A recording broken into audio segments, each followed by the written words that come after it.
The patch just hit, and in the wake of the patch, there is one deck that to me stands out as a likely benchmark for the new metagame. Let's go through this deck, one of the biggest winners of the most recent patch. That's right, it is Discard, and I think Second Dinner expected Discard to be good, but when they nerfed Discard in the patch, they hit Apocalypse, which they say is the best card in the deck, which I believe. One issue they did not address, though, is that it doesn't actually change how good Apocalypse is in the deck. I still think Apocalypse is the best card in the deck, and I don't think that taking 2 power off of him did all that much damage to how the archetype plays out. Your Dracula is still very, very big, and Apocalypse is still a great card to have in your hand, so you can play your other discards, your Corvus Glaive, things of that nature, and still be safe. To me, this is the baseline good deck of the new metagame. I would expect to see it a lot. Now, there are ways to attack it. You can try to go over the top of it with Living Tribunal. This deck's biggest weakness is that it doesn't really have the ability to run tech outside of stuff generated from Helicarrier, which is not reliable to say the least. This deck's biggest strength is that on pure points, it is one of the best decks in the game, and it does what it does extremely consistently. This deck can even compete with Destroy when it comes to point generation, which is a really good spot for this deck to be in right now. It is not a coincidence that the top decks in the metagame involve free cards. Mockingbird out of Thanos, and of course Proxima Midnight out of this, in addition to Swarm. Generally, when you're not paying for anything and you're getting good results, that's how you end up with a very strong deck. This is, to me, the new metagame baseline. So let's run through it, but first, let's talk about some budget replacements. To me, Corvus Glaive and Helicarrier are a matched set. If you do not have Corvus Glaive, I'm not exactly as interested in running Helicarrier. I can be interested, but I'm way more interested in Helicarrier when I have Corvus Glaive. This is twofold. First, the extra energy Corvus Glaive gives you means you can play more of those Helicarrier cards, and second, having Helicarrier in the deck instead of another card gives you something that you can hit with Corvus Glaive and not be upset about it. For this reason, I do believe they are a package that goes together. So, if you don't have Corvus Glaive, but you have every other card in the deck, my recommendation would be that you replace Corvus Glaive and Helicarrier with Lady Sif and Dakin. Meek is a very good card, but I consider him more of a seasoning than the straw that stirs the drink here. He's the, lemon rind on the top of your drink, not necessarily the actual thing making it up. He's very good, but you don't necessarily need him if you want to play this archetype. He's just good when he's good. And that is, of course, you play him on turn 1, you discard a bunch of stuff. He's like a 1-cost vision a lot of the time. It's really good, but he's not as core to the archetype's success as other cards in it, in my opinion. If you don't have Meek, but you do have everything else, I think you can replace it with Lady Sif very easily. This one is the hardest card to replace. Proxima Midnight is, I think, the X23 of the discard archetype. She is what took it from being kind of okay to being legitimately great, to me at least, and I think it's very difficult to replace her in this deck. To me, I would not play a discard deck if I did not have Proxima Midnight. And I think that's a tough spot to put a lot of people in, because if you want to play this deck, you probably do have to pick her up, but this deck is so good that there are legitimate concerns over A, it being nerfed, or B, the meta warping entirely to punish a deck like this that doesn't have that kind of tech. I hope that section helps you a little bit. When I can, I'll start including these sections in more of my videos. I know it's something people have asked for, so, thank you for pushing me to be a better content creator. As far as how this deck actually fits into the metagame, I think it has fully established itself as the brood-absorbing man of this modern era. This is a deck that is putting a lot of points on the board. It does not play a ton of interaction, and it is trying to go as tall and as wide as possible. It is just fundamentally doing an elite, consistent point spread kind of game plan. It has its defined weaknesses, but the point spread is so good that sometimes it does not even matter. Jumping into the card by card, we already discussed Meek. He's a very good unit, but there is not much to say other than I consider him more of a garnish. He's a very good garnish, but, I think you can play the deck without him. However, if you do have him, I am generally interested in running him. Blade's buff to be targeted discard is probably the most intricate thing you're going to actually have to think about with this deck. There are some ordering things where, you have a hand of, Colleen Wing, Blade, Lady Sif. You play the Colleen Wing first, then the Blade to get the like the swarm in your hand over to the right side, things like that. Like if you have a swarm in your hand that you need to get to be able to be targeted with Blade, that's the kind of thing that he does very well. You are also normally good to just play him for value, like hit a Proxima, hit an Apocalypse. That kind of stuff is pretty good. But do keep in mind that you do have a lot of ways to manipulate what ends up where Blade can hit it. Morbius is going to be like a 212 whenever you get the card Modok in your hand, and spoiler alert, the card Modok does end up in your hand a lot of the time. Morbius is probably not necessarily the best card in this deck, but without Morbius, I think this deck would have a lot of trouble keeping up with the metagame as it is right now. There's not as much interaction for a card like this, and I think you can play in ways to make sure that interaction doesn't hit you. Things like going for turn 6 Modok lines while you throw priority and play your swarms out, so you A, get the Dracula, and B, get all your points on the Morbius. That's the kind of stuff that you do have to think about with this card, but most of the time he's just like, oh, this guy is really big for a really small cost. That's very obviously good. The Collector scales every time an Apocalypse comes back into your hand, every time a Swarm is discarded and comes back into your hand, and every time you are in a situation that involves discarding the Helicarrier. One mechanics thing to note is that Helicarrier fills up your hand at the moment of discard. This kind of thing will be important to calculating how big this guy actually gets. If you want Helicarrier on the left side of your hand, that's going to usually fill it up a little bit less than if it's on the right side, depending, of course, on if you have swarms that are getting discarded before.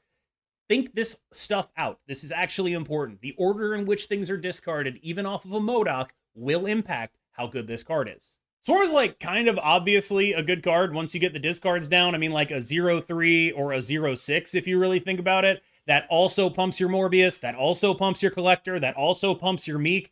This guy is a great card, but you are going to run into some issues sometimes where you're clogged on board space or generally wanting to play a Modok on the final turn of the game. And in those situations, Swarm can really mess up your Dracula. So please don't tunnel vision on this and think about how you actually want the game to play out. Because a lot of the time, you can play around those situations where you're doing a 1/3 Dracula on the final turn of the game. You can usually get, if you played the Swarm earlier, maybe you could have gotten out of that. I think that's something people miss a lot. I prefer Colleen Wing in this spot. I think other people could put Lady Sif in here. My personal preference for Colleen Wing is based on how I enjoy being able to play Corvus Glaive when I have him, and that means I want early ways to discard my swarms so that Corvus Glaive is less devastating. When Corvus Glaive is a full upside card, he's one of the best cards in the entire game, and Colleen Wing helps you make him a full upside card more of the time. Corvus Glaive is genuinely very good in this deck, but I think most of that is just Helicarrier stuff, and the fact that if you have a 3/5 that discards a Swarm and an Apocalypse or a Swarm and a Proxima, that's super busted, and you run enough things that you want to discard that Corvus Glaive ends up being, like, a lot of the time it's like, all right, I'll play a Corvus Glaive and I have like 3 out of 4 cards that I actually want to discard. And if you're in that situation, that's amazing, because he's a 3/5 that gives you extra energy. Even if you aren't the best deck at using it, you can use it. And he's doing what you already want to do, which is discard the cards that want to get discarded. So I think Corvus Glaive, I wouldn't necessarily say the deck is unplayable without him. I think when you add Helicarrier Corvus into the deck, you add some cube equity, and you add some unique power that would otherwise not be replaceable. However, yeah, you could just play like Lady Sif Dakin instead. It's not like the end of the world. It's just probably a little bit better to do the Corvus stuff. Dracula is a 4/very large. That is the major thing that this card is in the deck to do. And I've alluded earlier to the way in which Swarm and Modok and stuff, and even Helicarrier can really mess this up. And yes, it can. But some of the time, that doesn't happen, and you don't have to worry about it, and you end up in these situations where Dracula is the biggest boy of all time for a very reasonable 4 energy cost. And yeah, the nerf to Apocalypse, I just don't really think that mattered too much. Like, oh no, my guy that was going to be like a 421 is now like a 419. Okay, I still paid 4 for him. The ratio's still great. Proxima Midnight is this deck's Mockingbird, which is to say she is the card that you get for free, that getting it for free means that you can compete on points with just a ton of different stuff. That is to say nothing of the way she even allows this deck, in conjunction with Meek, to get into otherwise closed-off locations, which was an actual weakness of the deck. Between Meek and Proxima, you can win Sanctum Sanctorums very easily. You can win Altars of Death very easily. And that kind of stuff is just like, oh, well, this deck that had these sort of defined like weaknesses based on how locations flipped up now has like legitimate advantages into that, right? A Proxima and a Meek beat most things in those closed off locations. That is legitimately good. Modok is the best card in this deck. We've talked a lot about like various things. We've praised a lot of cards. Modok is the best card in this deck. It's actually not even close. I don't think the deck would exist without Modok. Without Proxima, it goes from like, okay, this is tier 1 to like, maybe this is tier 2, tier 2.5. Without Modok, this is not a deck. Modok is the card that glues this entire thing together. Final turn, pitch everything, pump your Morbius, pump your Apocalypse, get everything clear for the Dracula, or, you know, do it on the turn before that, turn 5, get a bunch of Swarms, get a bunch of helicarrier cards, maybe you have some extra energy from a Corvus, maybe you're 50-50ing the Dracula, you just do too much stuff. And Modok is, for some insane reason, just a good body, too. A 5/8, can't get Shang-Chi'd, solid value, best card in the deck. He is the deck. Like, we talk about Apocalypse being the best card in the deck, and he probably is in that, like, he's the archetype baseline, but this deck is not real without Modok. Apocalypse taking a 2-power nerf did effectively nothing to address exactly what he does in the deck. Basically, you want Apocalypse in your hand early so you can play your Corvus Glaive safer. You want Apocalypse in your hand early so that you are able to, you know, pump it with a blade. You want Apocalypse in your hand early so you know you can play a Dracula safely. He's a great card to have in your hand early and a great card to top deck late. He is overall just generally excellent. Dracula, you should note, will count him when being discarded. So even if he is a 6/6 when Dracula discards him, he will get that 4 power. Dracula will count it as 10. And that is his minimum Dracula. And that's sort of like indicative of how strong this kind of stuff is. That's a 4/11, and that's the minimum of making it work. Helicarrier, to me, is part of a package with Corvus Glaive. I am not someone who would want to run them otherwise. If I didn't have Corvus Glaive, I wouldn't be running Helicarrier. I'd probably be playing Dakin and Lady Sith, and just playing a generally safer and more controlled build of this deck, which, to be fair, is what I would recommend a lot of people do if they don't have that. I think that is a very safe, controlled, solid mid-range deck. What I really like, though, is having that extra thing to discard to Corvus Glaive lets me play Corvus more. I'm into that. It's a 3/5 that does what I want to do, but I need to make sure it has enough targets so that I don't feel terrible every time I play it. That's Helicarrier. And Helicarrier, with that extra energy, can actually create some really fun games. There are games where you're winning the lanes off of stuff you get out of Helicarrier. And you can even set your hand up such that maybe your Dracula on the final turn of the game, or after the final turn of the game, discards your Helicarrier, which then triggers and gets you a bunch of stuff, which then buffs your Collector. There's a bunch of interesting stuff you can do with this card. I do think it fits here, and I'm actually, like, not necessarily shocked, but I will say I doubted this outcome when Helicarrier got buffed, and I think it is actually a pretty important piece of this deck. I think Corvus and Helicarrier are like cards 9 and 10 in this deck, rather than cards 11 and 12, and I think that is relevant.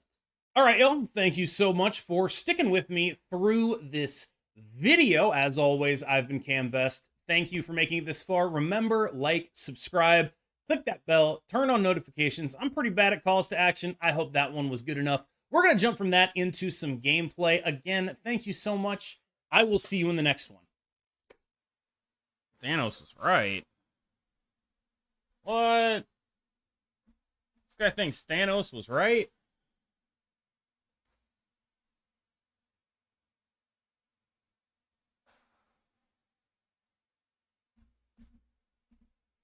I don't want to YOLO the Corvus just yet. I want to do what I can to set it up if I can. Drac and Helicarrier are definitely at odds with each other. Not going to argue. Have you tried discard since the nerf? This is the first time I'm trying it. Oh, Phoenix Force or move? Either way, that's scary.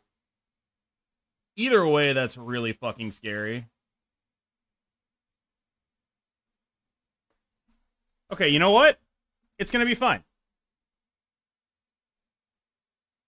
Chad, I'm not gonna lie, I don't think it's gonna be fine. I think I'm leaving this game, but my hand is like so ass that I'm just like, I'm just sitting here kind of desperate for anything to do. And if I'm not doing this, I started watching X-Men 97. I had to turn it off after about 10 minutes. Okay, why?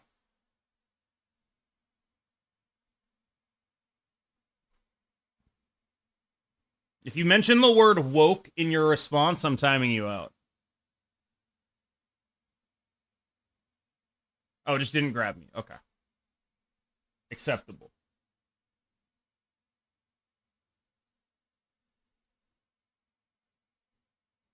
Nice.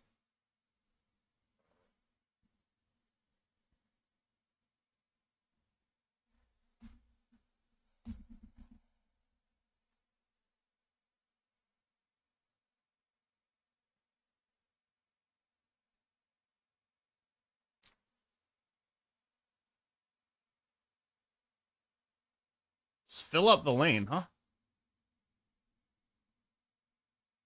All right. Okay, that's scary.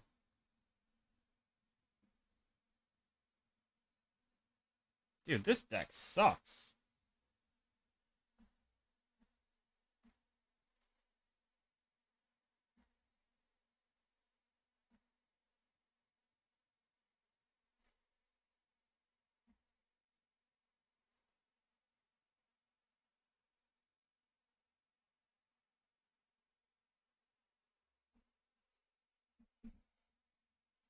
I think I'm boned.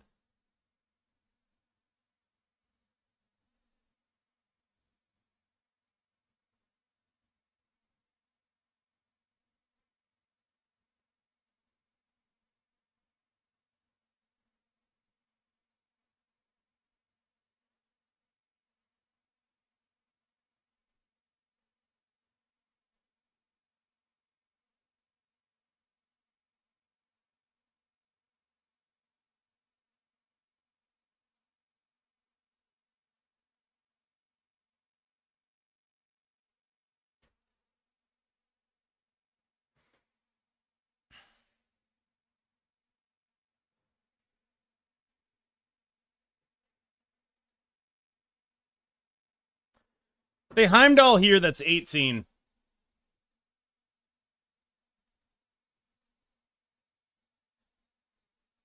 $22. 6, 5, 11, 30, 30. So yeah, 22, 33.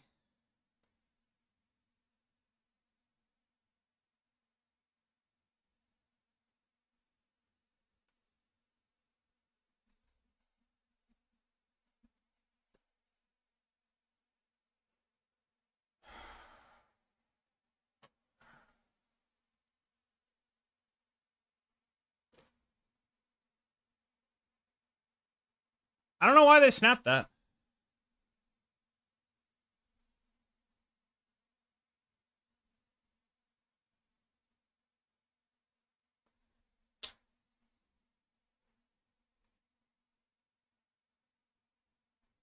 I think, yeah, the siren song of Heimdall. Like, I couldn't figure out a single Heimdall play that didn't lose them the game. So I was just like, sure, man, I got this, fine. Meek's not ongoing, right? We buzzing. Oh, we buzzing.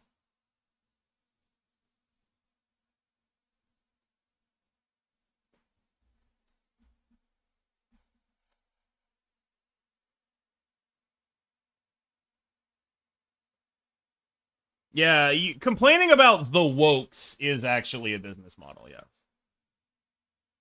Hello. Oh, that's just a bunch of good shit. I kind of am rooting for Heli APOC here. Really, I just want to make sure I hit the Heli.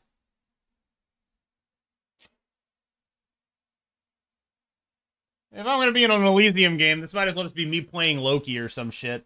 I don't even know how this works. I still probably lose to fucking Phoenix Force, right? Well, I can win a throne room on Phoenix Force.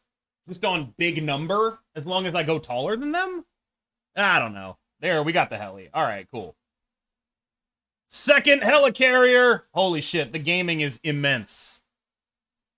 The amount of gaming we're doing right now is insane.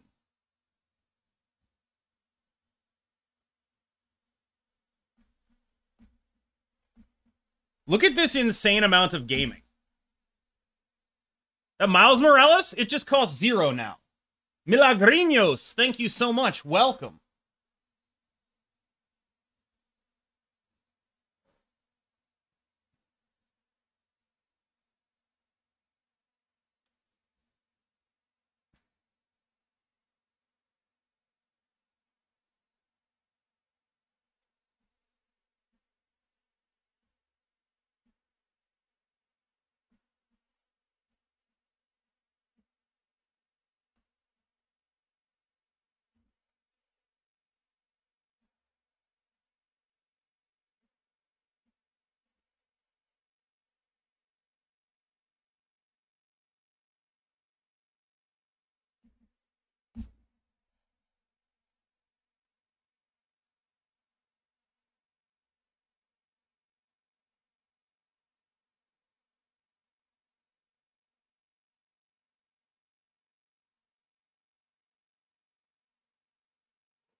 Huh, okay.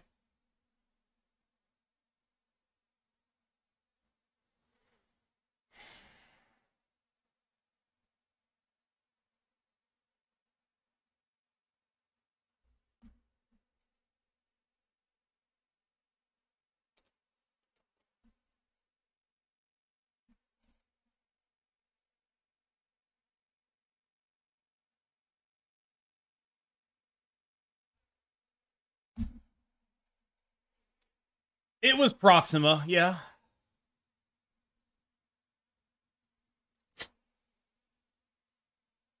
I don't know exactly what happens here. Maybe I just get, like, Omega fucking shit canned by a variety of Nimrod things. It seems extremely possible.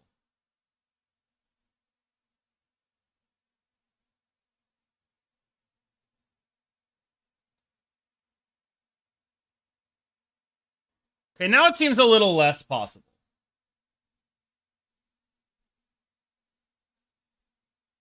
Yeah, we're good.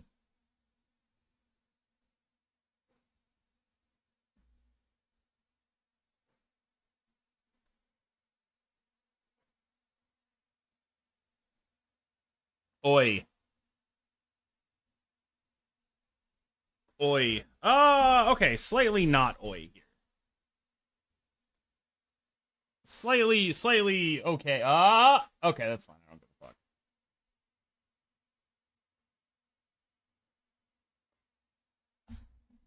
You know, at some point I'm gonna need a card to play. But it might not be now. Got a lot of shit late.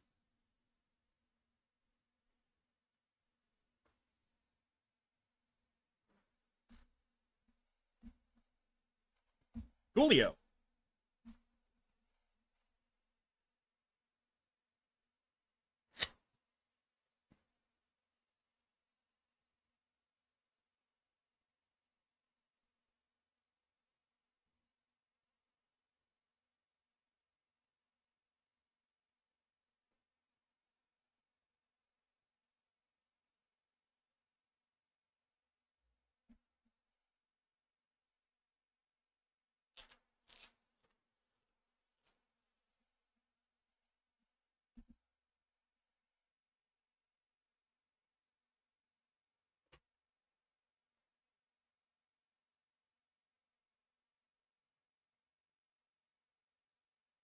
Holy shit.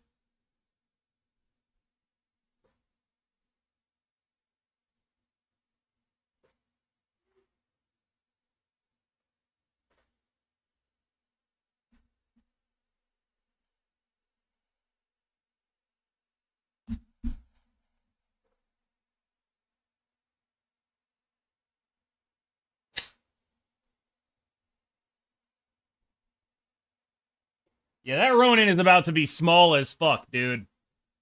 That's about to be the smallest Ronin.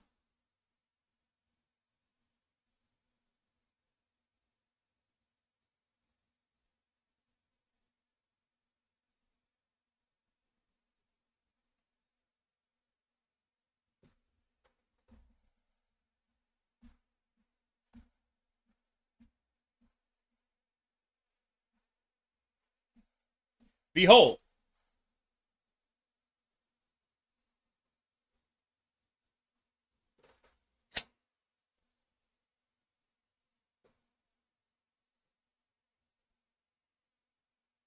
We actually beat Eliath here, is the thing.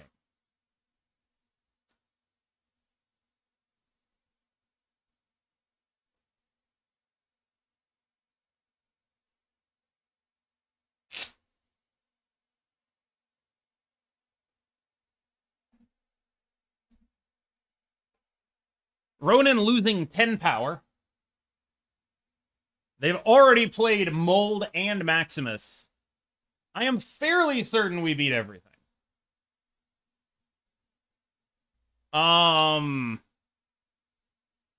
Let's find out. Oh shit, we could lose now. Oh, we win. Never mind, we're good. We win exactly. They didn't have enough things to go there. Two, even with a full hand. And that is what won us that game, I think.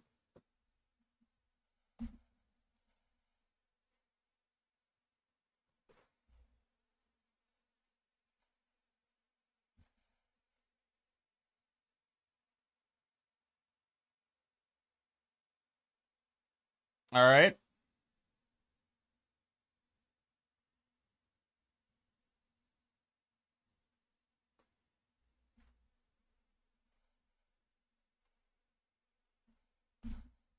Generally, when I have a helicarrier and a collector, I want to empty my hand as much as possible so I get as much collector shit out of it as I can.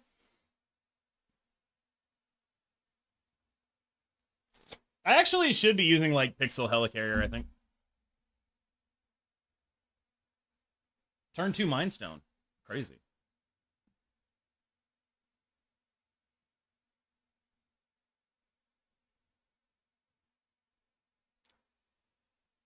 I don't hate doing this. Like, there's a bad hit, but there's also a good hit. I don't hate this. I'll try. I didn't put Corvus Glaive in here to not do this, you know what I mean?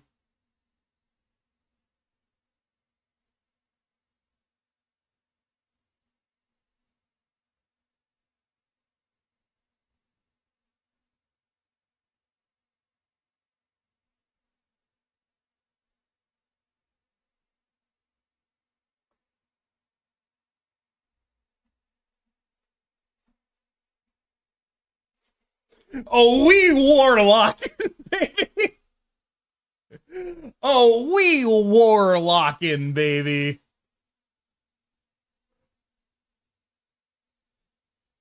We are warlocking. Yeah, we got that war on lock. This shit is happening. Ugh. Oh, Jesus. Is their thing bigger than 17?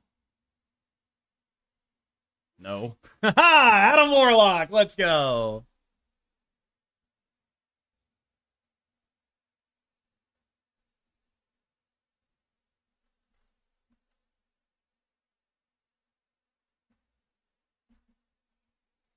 Do we do this? And then next turn, Modok? I like this. Sure.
Proxima ends up left here. Meek ends up 8. Maybe I didn't need to play the lizard. I don't know. Maybe the lizard was supposed to go somewhere else. I can't really figure it out. I don't think I can lose here, though. So I'm expecting them to retreat.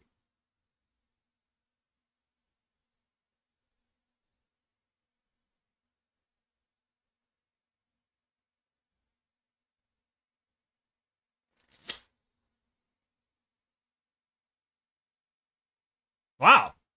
Can I lose here?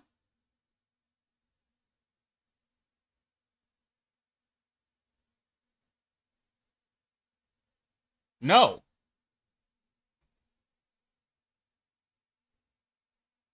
I see why they stayed, though.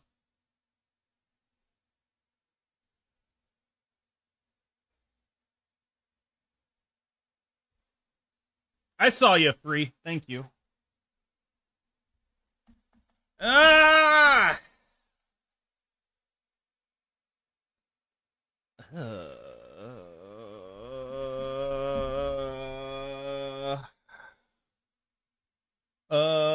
Tribunal beats the shit out of it, yeah.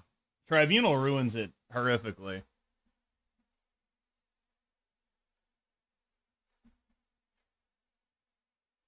Do I just go like this?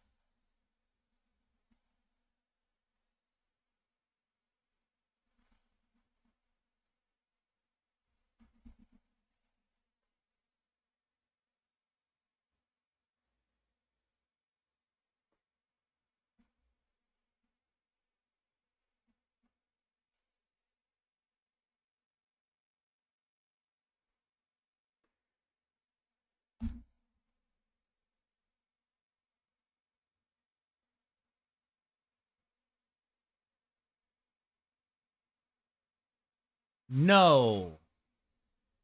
God damn it.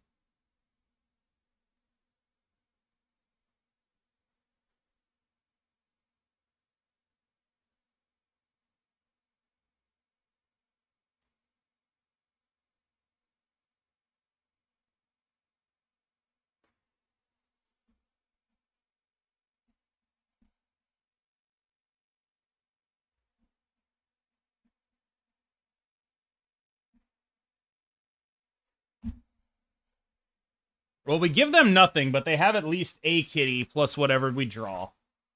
Plus whatever they draw, right? I'm so sad about that fucking Morbius. God damn it. It was not Morbin time. Snap? No. No, I'm not feeling a snap here. Oh, thank God Meek exists. They were doing something here. Question is, will we be able to beat it anyway? And the answer is, who the hell knows? Wait, they give me the kitty.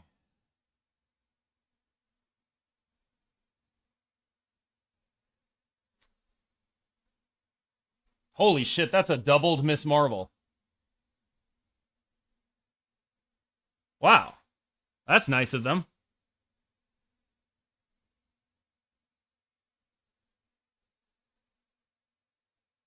Yeah.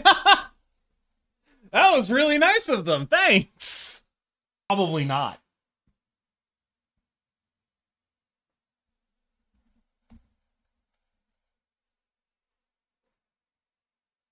Bro is gender neutral? That's such cap.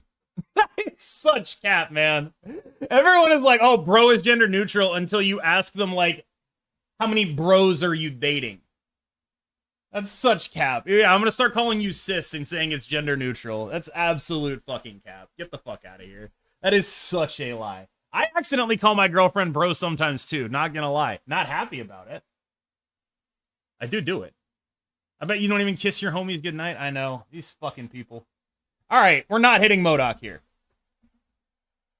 Under no circumstances are we hitting Modok here. That's not real. Why would I ever do that? Yeah, it is cool to call people you're familiar with stuff they're comfortable with. That's a different thing. Ah. I mean, I'm going to stay in. Modok is a discard magnet? No. Not for me.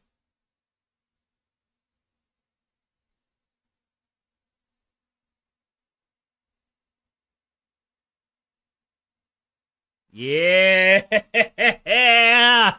Look at your boy! Look at me, dude!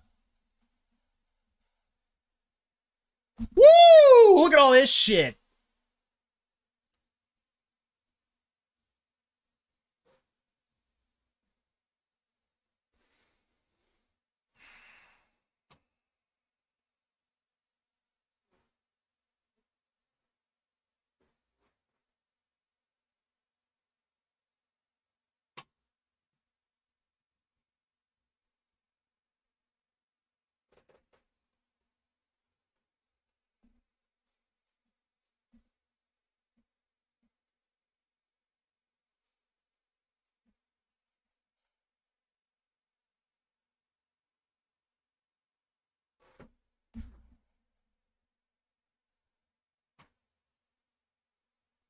How can someone who is pro-diversity have a girlfriend? What do you mean by this? What do you mean by this? I would like to know what you mean by this. I gotta say, I'm pretty fucking confused.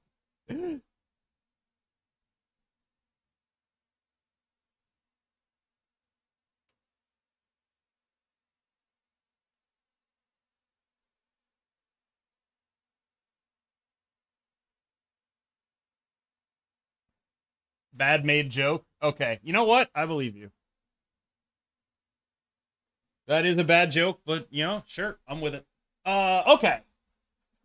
So, I'm just gonna guess that I need that there. And I can put that there. And I can put those there. And I can put that there. This seems good to me.